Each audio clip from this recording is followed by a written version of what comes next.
Though World War I had been raging for only 4 months, it was already proving to be one of the bloodiest wars in history. Soldiers on both sides were trapped in trenches, exposed to the cold and wet winter weather, covered in mud, and extremely careful of sniper shots. Machine guns had proven their worth in war, bringing new meaning to the word slaughter.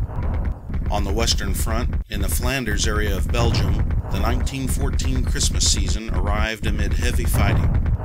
Both sides were dug in, and miserable soldiers learned what it meant to live in discomfort and mortal fear. In some cases, enemy soldiers fought from trenches just 30 yards from one another.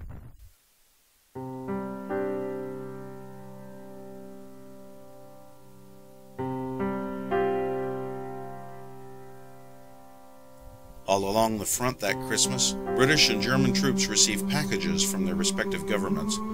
Inside they found notes of appreciation, chocolates, pudding, tobacco, and other tokens.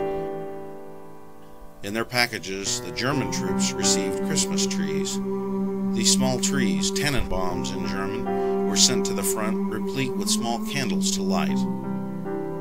On Christmas Eve 1914, German soldiers lit the candles and set some trees upon the ledges of their trenches, then continued the celebration by singing Christmas carols. The Scottish troops in their trenches across from them responded by singing English carols. The two sides continued by shouting Christmas greetings to each other.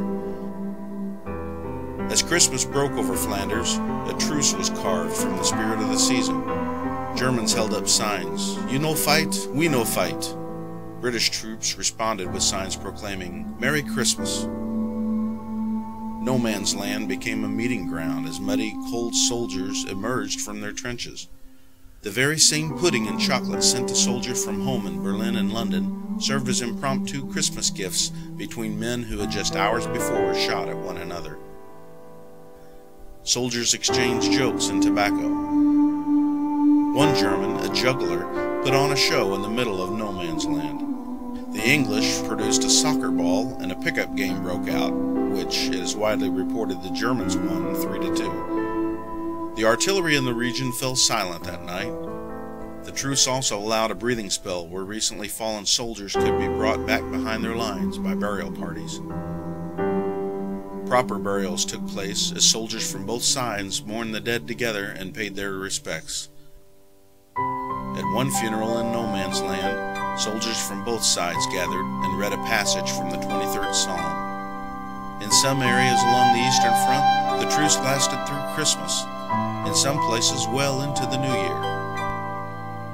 Many frontline soldiers were recalled off the line, for they no longer had the desire to fight with men they learned were so much like themselves.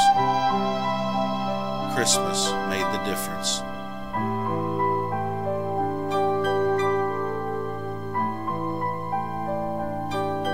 1900 years earlier, our Creator looked down and saw a world suffering and in need. The lonely, fatherless, and poor had no friend. Mankind had lost relationship with his Maker. Then God made the difference for all of us. Himself a body and stepped into our physical world in the form of a Jewish infant who would show us how to live and then become the sacrifice we needed to restore our relationship with Him. For the first time in history, Christmas made the difference.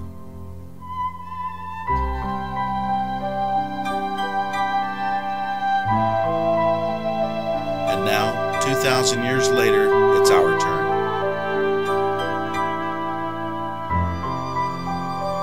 Our turn to make a difference in those around us.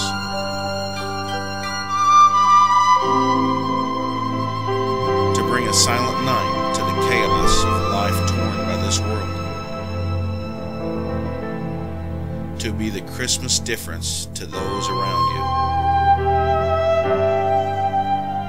Merry Christmas, everyone.